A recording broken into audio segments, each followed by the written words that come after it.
Hello दोस्तों, मैं मोहम्मद राशिद एक बार फिर से स्वागत करता हूं आप सबका अपने यूट्यूब चैनल सौद अड्डा पर। अगर अभी तक आपने चैनल को सब्सक्राइब नहीं किया है तो प्लीज़ चैनल को सब्सक्राइब कीजिए एजुकेशन और रिसर्च से रिलेटेड इन्फॉर्मेशन पाने के लिए।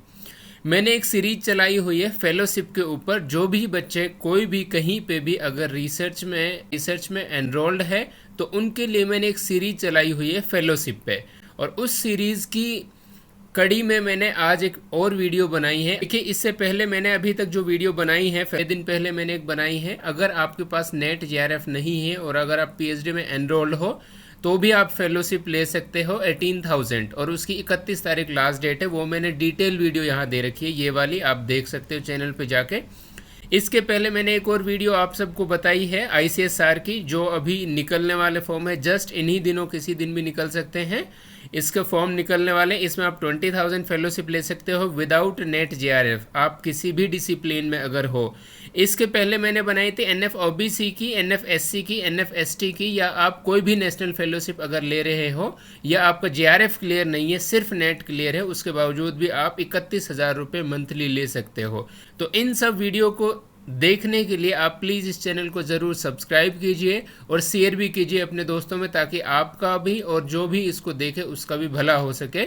जिनको अभी तक फेलोशिप नहीं है वो फेलोशिप पा सके और अपना खर्चा चला सके।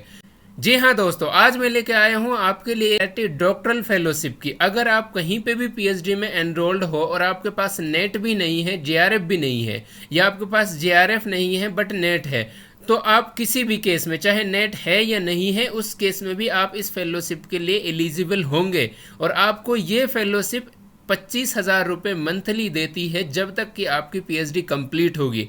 इसी फेलोशिप के बारे में हम डिटेल बात करने जा रहे हैं इस वीडियो में, तो प्लीज़ इस वीडियो को अंत तक ज़रूर देखें। इसमें मैं बात करूंगा डिटेल में कि इसका सिलेक्शन क्राइटेरिया कौन है, कौन कौन इसके लिए एलिजिबल है, कब ये मिलती है, कैसे मिलती है, क्या क्या प्रोसीजर है, कौन से डॉक्यूमेंट इसमें यूज़ होते हैं, कैसे बनते हैं, उनकी मतलब पिक्चर्स भी मैं आपको दिखाऊंगा, हर एक चीज़ स्टेप बाय स्टेप। तो आप देखिए मेरे साथ इसको। जैसा कि दोस्तों मैंने आपके साथ पहले भी वादा किया था कि मैं एक फेलोशिप की सीरीज चला रहा हूँ, अभी तक ये 4th वीडियो है उसकी, और इसके बाद भी मैं फेलोशिप्स की सीरीज़ में जो है और फेलोशिप्स को बताने जा रहा हूँ। एक अजीम प्रेम जी फेलोशिप है जो मैं आगे बताऊंगा नेक्स्ट वीडियो में। उसके बाद माइक्रोसॉफ्ट फेलोशिप देता है, वो भी मैं नेक्स्ट वीडियो में बताऊंगा। और उसके बाद मैं आपको बताऊंगा और भी ऑर्गेनाइजेशन है वो भी देती हैं, तो उनका भी बताऊंगा। बहरहाल आज हम बात करते हैं एनसीईआरटी की फेलोशिप की। एनसीईआरटी डॉक्टरल फेलोशिप, यानी जो पीएचडी कैंडिडेट हैं उनके लिए ये फेलोशिप मिलती है, ठीक है। और देता कौन है इसको? जो एनसीईआरटी है, ठीक है, national council of education research and training, वो इसको प्रोवाइड करता है। इसका नाम पड़ा था एनसीईआरटी डॉक्टरल फेलोशिप। अब इम्पोर्टेंट बात क्या है कि ये जो फेलोशिप है, ठीक है, इसके क्या क्या एरिया हैं, कितने ऑब्जेक्टिव के लिए, मेन ऑब्जेक्टिव क्या है, ये आप सब जो यंग स्कॉलर्स हैं उनके लिए दी जाती है, ठीक है। दूसरी चीज़ क्या है कि एजुकेशन को क्या करने के लिए, ये प्रमोट करने के लिए दी जाती है, ठीक है। अब इम्पोर्टेंट बात ये है कि ये फेलोशिप मिलती कितने साल तक है, कौन कौन एलिजिबल है। पहले मैं बात करता हूँ एलिजिबिलिटी की, ठीक है। अगर आप कोई भी पीएचडी कैंडिडेट है और आपके 60% मार्क्स हैं ग्रेजुएशन या पोस्ट ग्रेजुएशन में, तो आप इस फेलोशिप के लिए एलिजिबल हो। लेकिन ये एकमात्र कंडीशन नहीं है। दूसरी कंडीशन ये है, आपकी जो एज है वो एज कितनी होनी चाहिए? 35 साल होनी चाहिए, यानी 35 साल से ज़्यादा नहीं होनी चाहिए जिस दिन आपका जो एप्लीकेशन फॉर्म की लास्ट डेट होगी उस दिन तक। अगर आपकी 35 साल है या उससे कम है तो आप एलिजिबल हैं। इसके साथ तीसरी कंडीशन ये है, अगर आप कहीं पे भी पीएचडी में क्या है एनरोल्ड हैं तो आप रजिस्टर्ड होने चाहिए कहीं पे, यानी सिंपल मतलब ये कि आपका एडमिशन होना चाहिए, एनरोल्ड होने चाहिए कहीं भी, किसी भी रिकॉग्नाइज यूनिवर्सिटी में, ठीक है। ये सारी जो कंडीशंस है ये सारी इसके लिए है कि जब आपको मिल जाएगी तब ये सारी चीज़ें करनी है, ठीक है। इसके अलावा मैं बताता हूँ प्रोसीजर क्या है इसका। प्रोसीजर ये है कि आपका जो एप्लीकेशन फॉर्म है आप अप्लाई करोगे उनको, उसके बिहाफ पे आपको शॉर्ट लिस्ट किया जाएगा, ठीक है। जब आप शॉर्ट लिस्ट हो जाएंगे तो आपको इंटरव्यू के लिए बुलाया जाएगा, या फिर आपको पीपीटी जो होती है पावर पॉइंट प्रेजेंटेशन आपकी सिनॉप्सिस की, जिसको आप प्रपोजल कहते हो, रिसर्च प्रपोजल या सिनॉप्सिस कहते हैं, उसकी आपको प्रेजेंटेशन देनी इंटरव्यू के टाइम पे, ठीक है। यानी जो आपका रिसर्च है उसको डिफेंड करना है कि मैं इस चीज़ पे रिसर्च करना चाहता हूँ। ये है बड़ी खुशी की बात कि जो आपका इंटरव्यू होगा वो आपको हेड ऑफिस बुलाएंगे, मिलेगा स्लीपर का इंटरव्यू के लिए, ठीक है। उसको हम इंटरव्यू को हम सेमिनार कहेंगे, यानी वो एक इंटरेक्शन टाइप से होगा आपका, ठीक है। बहुत सारे बच्चों के जहन में ये चीज़ आ रही होगी दिमाग में कि भाई जो सीट्स हैं टोटल उनमें रिजर्वेशन है कि नहीं, अगर कोई बच्चा एससी से या ओबीसी से है या ईडब्ल्यूएस से है या फिजिकली हैंडीकैप से है, ठीक है, तो उन सब के लिए क्या है, एक रिजर्वेशन है। जो सेंट्रल गवर्नमेंट का रिजर्वेशन है सेम रिजर्वेशन यहाँ भी एलिजिबल है, ठीक है। अब आता है सबसे इंपॉर्टेंट बात, इसमें फेलोशिप कितनी मिलती है। आप सेलेक्ट तो हो गए इसमें, लेकिन आपको फेलोशिप कितनी मिलेगी। देखो यहाँ बहुत क्लियरली लिखा हुआ है एनसीईआरटी डॉक्टरल फेलो। जो आप एनसीईआरटी डॉक्टरल फेलो यानी जब आप इसके लिए क्या हो जाएंगे, शॉर्ट लिस्ट हो जाएंगे, जब आपको ये मिल जाएगी, will receive the fellowship of 23 यानी 23,000 रुपये पर मंथ। किसके लिए, फॉर द नॉन नेट। अगर आपके पास नेट भी नहीं है, सिर्फ आपने पीएचडी में एडमिशन ले रखा है मास्टर्स करके, तो आपको 23,000 रुपये मिलेंगे हर महीने जब तक आप पीएचडी कंप्लीट करोगे।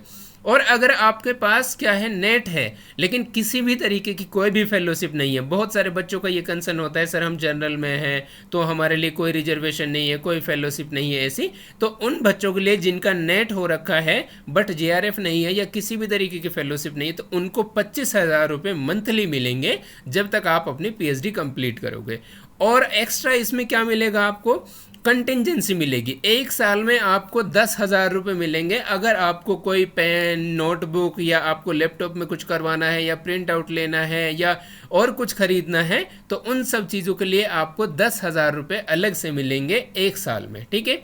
ये आपको मंथली है और ये आपका साल भर का है 10,000।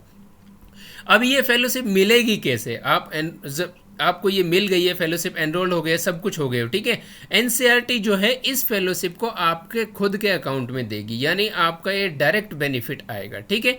डीबीटी आएगा जो आपका अकाउंट होगा उसमें डालेगा। लेकिन इसमें एक कंडीशन है, हर 3 महीने के बाद यानी एक क्वार्टर के बिहाफ पे आपको क्या करना पड़ेगा, सर्टिफिकेट ऑफ अटेंडेंस। जहाँ पे भी आप एनरोल्ड हो आपको अटेंडेंस देनी है कि हाँ मैं यहाँ जो है उस इंस्टीट्यूट में या कॉलेज में या यूनिवर्सिटी में क्या था, अवेलेबल था, उपस्थित था। उसको साइन करवाना है अपने सुपरवाइजर और एचओडी के साथ, और उसको क्या करना है, सेंड करना है एनसीईआरटी को हर 3 महीने के बाद, ठीक है। फिर उसके बिहाफ पे ये मंथली आपको क्या करती रहेगी, क्रेडिट करती रहेगी आपके अमाउंट को, ठीक है। और जो आपका एक्सपेंडिचर है यानी जो आपकी कंटिजेंसी मिलेगी, कॉपी किताब जो आपने खरीदी है साल भर में, उसके लिए आपको एक बिल देना पड़ेगा, ठीक है। जो हम आजकल कहते हैं कि जीएसटी बिल देना पड़ेगी, मैंने इतनी नोटबुक खरीदी, इतने पेन खरीदे, इतने प्रिंट आउट करवाए, इतने ये खरीदे, लैपटॉप में ये डलवाया, सॉफ्टवेयर लिया, ठीक है, सेमिनार के लिए गया, ठीक है, ट्रैवल किया, फील्ड सर्वे किया, वो सब चीज़ों के लिए आपको क्या बनाना है, एक बिल बनाना है 10,000 का। तो आपको 10,000 रुपये मिलेंगे, लेकिन 10,000 से ज़्यादा नहीं मिलेंगे। इसके अलावा आपको क्या करना है, एनसीईआरटी के फेलोशिप में ये कंपलसरी है कि आपको हर 6 महीने के बाद एक प्रोग्रेस रिपोर्ट देनी पड़ेगी। यानी जो आपके 6 महीने हैं, जिस दिन से आपको मिली उस दिन से हर 6 महीने के बाद आपको बताना है कि इन 6 महीने में मैंने क्या किया था। मैंने कोई कॉन्फ्रेंस अटेंड की थी, मैंने वर्कशॉप अटेंड की थी कहीं पे, या मैंने पेपर प्रेजेंट किया था, या मैंने पेपर पब्लिश किया था, या कोई मैंने बुक पब्लिश की थी, या बुक लिखी थी मैंने, या कोई और काम आपने किया हो, फील्ड सर्वे किया हो, क्वेश्चनियर बनाया हो, चैप्टर लिखा हो, थीसिस लिखी हो, कुछ भी। तो वो आपको हर 6 महीने में बताना है कि आपकी प्रोग्रेस क्या है, और उस प्रोग्रेस को आपको साइन करवाना है, ड्यूली फॉरवर्डेड बाय द। वो फॉरवर्ड किसके थ्रू होनी चाहिए, सुपरवाइजर के द्वारा और हेड के द्वारा। आपको जो हेड है और जो आपकी रिसर्च एडवाइजरी है, ठीक है, उसको किसके पास जाएगा, वो जाएगा एनसीईआरटी के पास, ठीक है। अब कुछ बच्चों के डाउट होंगे, सर इस फेलोशिप में हमें लीव भी मिलते हैं क्या। जी हाँ बच्चे, बिल्कुल मिलती हैं।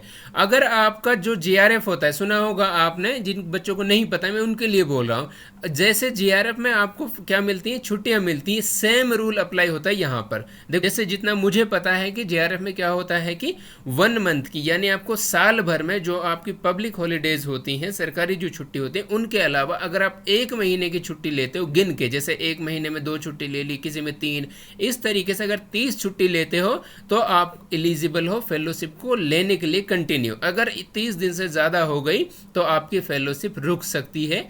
अब इसमें पब्लिकेशन और का क्या है, ठीक है। जो आप थीसिस लिखोगे, अगर आपने ये फेलोशिप ली है, जब जिस दिन आप थीसिस को अपनी क्या कर दोगे, सबमिट कर दोगे डिपार्टमेंट में, अपनी थीसिस यानी जो बुक है अब दे दोगे डिपार्टमेंट में, तो उसकी एक कॉपी आपको इस ऑर्गेनाइजेशन के लिए देनी है, एनसीईआरटी के लिए भी, ठीक है। जो सीडी बनती है वो भी, यानी जो वीडियो बनती है उसकी सीडी वो भी देनी है और उसकी एक कॉपी देनी है, ठीक है। एप्लीकेशन का क्या प्रोसीजर है, अब आपको ये सब पता चल गया। एप्लीकेशन का प्रोसीजर बहुत सिंपल है। एप्लीकेशन जो है अभी मैं आपको बताऊंगा। एप्लीकेशन फॉर्म आपको मिल जाएगा इस वेबसाइट पे जब हम जाएंगे, ठीक है। वो मैंने ऑलरेडी कर रखा है डाउनलोड, मैं अभी आपको दिखाता हूँ वो, ठीक है। और मैं उसका लिंक में जो है डाल भी दूंगा कि वो वहाँ से आप आसानी से उसको ले सको। जितने भी डॉक्यूमेंट होंगे आप मुझे कमेंट कर देना, टेलीग्राम पे ज्वाइन कर लेने, डिस्क्रिप्शन से जो लिंक है उसको यूज़ करके मैं आपको सारे डॉक्यूमेंट जो है प्रोवाइड कर दूंगा, जो भी पॉसिबल डॉक्यूमेंट इसमें लगते हैं और लगे थे मेरे, ठीक है। ये आपको क्या करना है, एक एप्लीकेशन फॉर्म होगा वो आपको फिल करना है।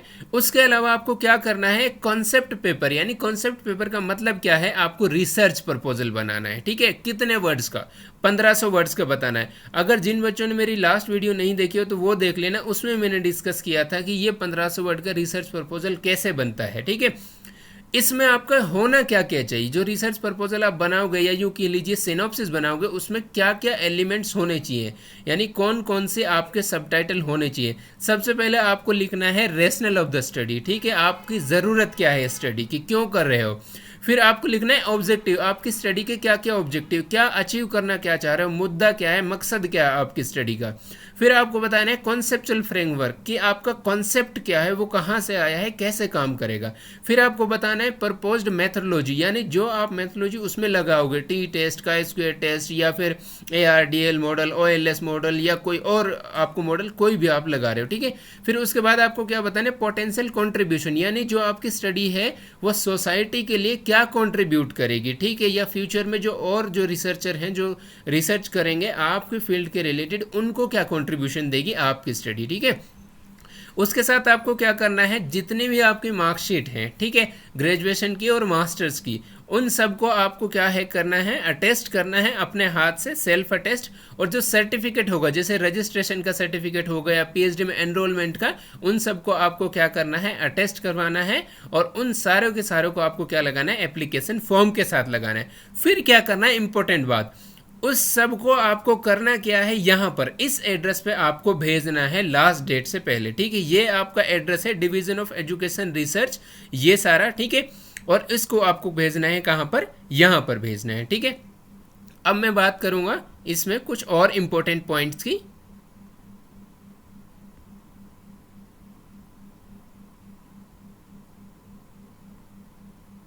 देखो, एक इम्पोर्टेंट पॉइंट ये है कि हर मतलब सेमेस्टर में, यानी हर 6 महीने में आपको एटलीस्ट एक सेमिनार करना पड़ेगा। सेमिनार आप सब समझते हो, मुझे एक्सप्लेन करने की ज़रूरत नहीं है। उसके अलावा क्या बोलती है एनसीईआरटी आपको, कि आपको एक क्या है, एक प्रोग्राम करना पड़ेगा अगर एनसीईआरटी कंडक्ट करती है तो, ठीक है। जैसे वर्कशॉप टाइप से होती है वैसे ही, ठीक है। और उसके लिए आपको एनसीईआरटी अपने हेड ऑफिस बुला सकता है 1 साल में, ठीक है, 30 दिन के लिए, ठीक है। और तो उसके लिए आपको क्या देगा, AC का टिकट भी देगा, ठीक है। AC का टिकट आपको मिलेगा, उसके लिए आप जा सकते हो, ठीक है। तो ये उतनी इंपॉर्टेंट चीज़ नहीं, इंपॉर्टेंट चीज़, हाँ ये इंपॉर्टेंट चीज़ है, जो आपका सुपरवाइजर है उसका CV आपको लगाना है, CV of the research supervisor आपको लगाना है। और उससे इंपॉर्टेंट बात क्या है कि 5 साल में उसका स्टेटस क्या है, ठीक है। वो भी अभी मैं आपको दिखाऊंगा कि रिसर्च में मतलब जो CV बनाना है आपको रिसर्च सुपरवाइजर का, वो कैसे बनाना है, वो अभी मैं आपको दिखाऊंगा, ठीक है। Fellowship of the last 3 month and contingency, जो आपको फेलोशिप है वो लास्ट 3 मंथ की, ठीक है, वो आप क्रेडिट करेंगे वो हर महीने के बाद, ठीक है। और आपको कंटिजेंसी क्या करनी है, हर क्वार्टर वाइज भी आप क्या दे सकते हो, उसकी रिसीट दे सकते हो, ठीक है। ये सारी चीज़ें इसमें इंपॉर्टेंट है। अब मैं बताता हूँ क्या क्या डॉक्यूमेंट्स इसमें लगते हैं और इसके अलावा आपको एप्लीकेशन फॉर्म में क्या करना है। देखिए, सबसे पहले मैं आपको बताता हूँ, एक रिकमेंडेशन लेटर आपको बनवाना है, ठीक है। देखिए, ये आपका जो यूनिवर्सिटी का या डिपार्टमेंट का जो लेटर पैड है, लेटर पैड पे बनेगा आपका, ठीक है। ये मैंने लास्ट ईयर बनवाया था इसको फेलोशिप को अप्लाई करने के लिए। तो ये मेरा नेम है कि ठीक है मैं यहाँ यहाँ रजिस्टर्ड हूँ, ठीक है। ये मेरा सर है, उसने मुझे लिखा कि ठीक है मैं इस टॉपिक पे काम कर रहा हूँ। यहाँ पर उसने लिखा है कि मैंने क्या क्या किया। मैंने जैसा ICSR एक फेलोशिप है, उस मतलब ICSR की एक प्रोजेक्ट है अपने सुपरवाइजर के साथ, उस पर मैंने काम किया है। RBI की एक स्कॉलरशिप मिली थी, उस पर मैंने काम किया है, ठीक है। वो सब चीज़ें मेरे सुपरवाइजर ने लिखी है। उसके बाद क्या लिखा है कि he is extremely cooperative and the well behave, ठीक है। उसके बाद क्या लिखा है, taking into the consideration his academic credential. उसने लिखा है कि आप इसकी एकेडमिक की जो भी क्षमता है, सक्षमता है या एबिलिटी है, उनको यूज़ कीजिए और रिसर्च के एक्सपीरियंस को मैं बहुत कॉन्फिडेंट हूँ इसको रिकमेंड करने के लिए जो आपकी फेलोशिप है, ठीक है। ये मैंने इसके लिए चेंज की थी क्योंकि मैं NCERT की पहले अप्लाई की थी, जवाहरलाल नेहरू की, तो इसलिए आप भी यहाँ पर क्या कर सकते हो, चेंज कर सकते हो इसको, ठीक है। यहाँ पे सिंपली आपको नाम लिखना है NCERT डॉक्टरल फेलोशिप और कुछ नहीं करना, ठीक है। तो ये आपका हो गया रिकमेंडेशन लेटर। फिर देखो रजिस्ट्रेशन सर्टिफिकेट, ये भी आपका क्या बनाएगा, डिपार्टमेंट बनाएगा, ठीक है। आपका नाम जो भी है मिस्टर XYZ, ठीक है, सन ऑफ जो भी होगा आपका पापा का नाम जो है, डिपार्टमेंट किस डिपार्टमेंट में हो आप, ठीक है। आपका एनरोलमेंट नंबर क्या है, आप PhD के प्रोग्राम में या फिर MPhil PhD इंटीग्रेटेड प्रोग्राम में किस दिन से आपका एडमिशन हुआ है, ठीक है। और आप किस टॉपिक पे काम कर रहे हो, ये टॉपिक है, और किस सुपरवाइजर के अंडर काम कर रहे हो, तो ये आपका क्या है, रजिस्ट्रेशन का सर्टिफिकेट है, ठीक है। ये गाइड का CV, ठीक है। देखो ये आपका गाइड है, उसकी डिटेल है ABCD, कोई आपका गाइड है, कौन से डिपार्टमेंट में है, जैसे इकोनॉमिक्स में, वो सारी आपको डिटेल यहाँ फिल करनी है, कौन सी यूनिवर्सिटी में है, कब से उसने ज्वाइन किया, क्या क्या उसकी क्वालिफिकेशन है, ठीक है। कौन कौन सी उसने इससे पहले प्रोजेक्ट कोई की है कि नहीं है, कितनी प्रोजेक्ट की है, जैसे मेरे सुपरवाइजर ने ये सारी प्रोजेक्ट की है। उससे पहले उसने कहाँ कहाँ काम किया है, जैसे मेरे सुपरवाइजर ने यहाँ यहाँ किया, गिरी इंस्टीट्यूट में किया, ICSR में किया है, वगैरह वगैरह, ठीक है, कई जगह किया है। तो आप भी अपना लिख सकते हो, अगर कोई उसके पास प्रोजेक्ट है या उसने कहीं काम किया है, कितने पेपर्स उसने पब्लिश किए, जैसे मेरे सुपरवाइजर ने 30 पेपर पब्लिश किए अब तक, नेशनल इंटरनेशनल, ठीक है। और ये सारी चीज़ें जो है आपको लिखनी है, कौन कौन से प्रोजेक्ट उसके ऊपर अभी चल रही है, उसका टीचिंग का एक्सपीरियंस किस में है, स्पेशलाइजेशन किस में है, तो ये सारी चीज़ आपको गाइड का एक शॉर्ट CV में बतानी है, ठीक है। इसके अलावा लास्ट जो चीज़ बच गई वो बच गई आपकी सिनॉप्सिस, फिर उसके बाद में एप्लीकेशन फॉर्म आपको दिखाऊंगा, ठीक है। सिनॉप्सिस में आपको सिंपली अगर टाइटल लिखना है, आपको एब्स्ट्रैक्ट लिखना है, ठीक है। उसके बाद आपको क्या लिखना है, इंट्रोडक्शन, ठीक है। ये मैंने बनाई थी एक्चुअली ICSR के लिए, फिर उसके बाद ही जो है ये और जो 2-3 चीज़ों के लिए यूज़ की थी। तो आपको सिर्फ वो चीज़ लिखनी है, जैसे मैंने एब्स्ट्रैक्ट लिखा तो ये नहीं लिखना, ये हटा देना है। वो चीज़ लिखनी है जो NCERT ने बताया है, ठीक है, जैसे रैशनल ऑफ द स्टडी वगैरह वगैरह, वो सब चीज़ें, ठीक है। लिटरेचर रिव्यू आपको डालने हैं, कंपलसरी है, 10 लिटरेचर रिव्यू नेशनल डालने हैं, 10 इंटरनेशनल डालने हैं, ठीक है। रिसर्च गैप आपको बताना है कि आपकी जो PhD है वो यूनिक कैसे है, ठीक है, वो कैसे उसमें कोई गैप है जो आप फिल करना चाह रहे हो जो आज तक किसी ने नहीं किया जिस पे काम। फिर उसके बाद आपको ऑब्जेक्टिव लिखने हैं, आपकी स्टडी के क्या क्या ऑब्जेक्टिव हैं वो आपको बताने हैं। अगर हाइपोथेसिस है तो हाइपोथेसिस बताने हैं, क्या क्या हाइपोथेसिस है। मेथडोलॉजी उसके बाद बतानी है कि आपकी जो स्टडी है उसमें कहाँ से डेटा आया, क्या डेटा का सोर्स है, कितने साल का डेटा है, कौन कौन से वेरिएबल का है, ठीक है। और आप उसके ऊपर कौन सा मेथड या मॉडल लगा रहे हो, जैसे मैंने अभी थोड़ी देर पहले बात की थी, T टेस्ट, F टेस्ट, का स्क्वायर टेस्ट, ठीक है, OLS, ARDL वगैरह कुछ भी, ठीक है। वो सारी चीज़ आपको यहाँ बतानी है। फिर ये जो चीज़ है आपकी पाथ ब्रेकिंग, जैसे मैंने बताया था कि उसमें आपका जो है हेल्प कैसे करेगा, सोसाइटी के लिए आउटकम कैसे देगा, तो कंट्रीब्यूशन कैसे देगा, वो सारी चीज़ें आपको इसमें से देख के लिखनी है, ठीक है। एप्लीकेशन फॉर्म है, सिंपल एज यूजुअल, आप सब इसको फिल कर सकते हो। अपना फ़ोटो लगाओगे यहाँ पे, जो आपकी डिटेल्स हैं वो भरोगे, कोई भी कैटेगरी है तो आपको वो बतानी है कि मेरी कैटेगरी है। लेकिन कंपलसरी है कि अगर आप कोई भी कैटेगरी में क्लेम कर रहे हो तो उस कैटेगरी का आपको प्रूफ लगाना पड़ेगा, यानी सर्टिफिकेट एप्लीकेशन फॉर्म के साथ लगाना पड़ेगा। और अगर आपका नेट क्लियर है तो नेट का लगा देना, अगर नहीं है तो कोई भी टेंशन नहीं है, कोई भी इसमें कंसिडरेशन नहीं है नेट का। अगर होगा तो 2000 रुपये एक्स्ट्रा मिल जाएंगे, वरना 23,000 रुपये हर हाल आपको मिलेंगे ही मिलेंगे, ठीक है। यहाँ पर आपको एजुकेशन की सारी ये लिखनी है आपकी detail, 10th 12th graduation masters ये सारी, और उनके साथ के साथ आपको क्या है, कॉपी भी लगानी है अटेस्ट करके, ठीक है, कौन से बोर्ड से ये सारी चीज़ें आप जानते हो, ठीक है। कोई अदर क्वालिफिकेशन यानी आपने कोई और डिप्लोमा किया हो या डिग्री की हो या कुछ और किया हो एक्स्ट्रा करिकुलम, तो वो आप यहाँ पे भी डाल सकते हो। ठीक है, अगर आपने पेपर प्रेजेंट किए हैं अभी तक या पब्लिकेशन कोई आपके, जैसे मेरे अभी तक जो है 3 पेपर पब्लिश हैं, ठीक है, और प्रेजेंटेशन मेरी जो है 5 हैं, तो मैं यहाँ पे लिखूंगा कि मेरे 3 पेपर पब्लिश हैं। ठीक है, 3 पेपर मेरे अंडर रिव्यू हैं, यानी जो पब्लिश होने जा रहे हैं कुछ महीने में, और जो है 5 मेरी पेपर प्रेजेंटेशन, यानी 5 इंटरनेशनल नेशनल सेमिनार्स में मैं पेपर प्रेजेंट कर चुका हूँ। ठीक है, अपने पीएचडी की डिटेल भरनी है कि आपका टाइटल क्या है, आपकी यूनिवर्सिटी कौन सी है, डिपार्टमेंट कौन सा है, एड्रेस क्या है आपके सुपरवाइजर का, उसका नंबर क्या है टेलीफोन, ठीक है, और रजिस्ट्रेशन की डेट क्या थी आपकी। ठीक है, ये सारी चीज़ें आपको फिल करनी है। यहाँ पर आपको अपना सिनॉप्सिस का टाइटल बताना है, यानी जिस टॉपिक पे आप काम कर रहे हो वो टाइटल बताना है। यहाँ पर आपको प्रायोरिटी बतानी है कि आपकी रिसर्च की जो प्रायोरिटी है वो क्या है, किस में है। ठीक है, उसके बाद आपको क्या करना है, यहाँ पर अपनी जो भी आपकी थीम है वो जस्टिफाई करनी है कि आप इस टॉपिक पे क्यों काम कर रहे हो, यानी जिस भी थीम जिस भी टॉपिक पे आप काम कर रहे हो उस पर 150 वर्ड में लिखना है क्यों काम कर रहे हो। ठीक है, अगर आपको वो नहीं पता चला है, ठीक है, तो मुझे बता देना। ठीक है, मैं लिख के बता दूंगा आपको, जिस भी बच्चे को डाउट हो इसमें। ठीक है, इसके अलावा इसमें आपको क्या करना है, कैंडिडेट को सपोर्ट देनी है, किसके लिए, अपनी वीकनेस और स्ट्रेंथ बतानी है, क्या क्या वीकनेस है आपकी, क्या स्ट्रेंथ है। उसके बाद आपको सिंपली यहाँ पर अपना प्लेस डेट करना है, यहाँ पे साइन करना है, और सर्टिफिकेट फ्रॉम द यूनिवर्सिटी और इंस्टीट्यूट, यहाँ पर आपका साइन होगा रजिस्ट्रार का या फिर जो R&D का हेड होगा उसका। ठीक है, यहाँ पर भी आपका डिपार्टमेंट का हेड का होगा या फिर जो इंस्टीट्यूशन का हेड है उसका होगा, यानी रजिस्ट्रार का या फिर जो आपका हेड ऑफ द डिपार्टमेंट है उसका आपको, और यहाँ पर उसकी मोहर लगानी है, सील लगानी है। ठीक है, और इस सब को आपको क्या करना है, अटैच करना है एक फाइल में। ठीक है, और एक लिफाफा लेना है, 10 रुपये का एक स्टैंप लगाना है, और उसको आपको क्या कर देना है, सेंड कर देना है, जो मैंने बताया था NCERT की मैं ये रही ये यहाँ पे आपको भेजना है। ठीक है, ये मैं बताता हूँ आपको यहाँ पे। ठीक है, इस एड्रेस पे आपको भेजना है जब आपकी लास्ट डेट होगी, लास्ट डेट से पहले। ठीक है, अगर लास्ट डेट से पहले ये नहीं पहुंचा है तो आपको कंसिडरेशन नहीं होगी। ठीक है, यानी क्योंकि ये एडवर्टाइजमेंट निकालते हैं, जिस दिन एडवर्टाइजमेंट निकलेगी उससे ये जो है 30 दिन देते हैं एप्लीकेशन फॉर्म डालने के लिए, तो 30 दिन के अंदर आपको ये भेजनी है। ठीक है, वहाँ पर जी दोस्तों, इंपॉर्टेंट बात है कि अभी ये जो डॉक्टरल फेलोशिप है ना, ये वाली अभी क्लोज्ड है क्योंकि ये लास्ट ईयर का दिखा रहा है। ठीक है, अभी वाली जो ओपन होने वाली है वो किसी भी दिन ओपन हो सकती है, जैसे ही ओपन होगी मैं आपको बता दूंगा, और आप भी इस वेबसाइट को जो है बार बार जो है ये क्या कर सकते हो, विजिट कर सकते हो। ठीक है, डॉक्टरल फेलोशिप df.ncert.organization.in। ठीक है, अगर आपको ये वीडियो पसंद आई है तो प्लीज़ कमेंट कीजिए और इस वीडियो को ज़्यादा से ज़्यादा शेयर कीजिए, और किसी भी दोस्त को अगर कोई भी डाउट है तो मुझे जो है आप टेलीग्राम पे ज्वाइन कर सकते हो, मैंने लिंक इसके डिस्क्रिप्शन में दिया है। आप आगे ऐसी और वीडियो देखने के लिए आप इस चैनल को ज़रूर सब्सक्राइब कीजिए और शेयर भी कीजिए अपने दोस्तों में, ताकि आपको आने वाली जो फेलोशिप की वीडियो है उनका इन्फॉर्मेशन सबसे पहले मिले और डिटेल में मिले।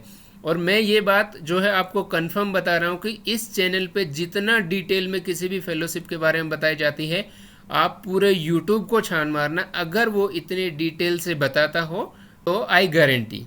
ठीक है, thank you so much for watching this video, please subscribe the channel and share it.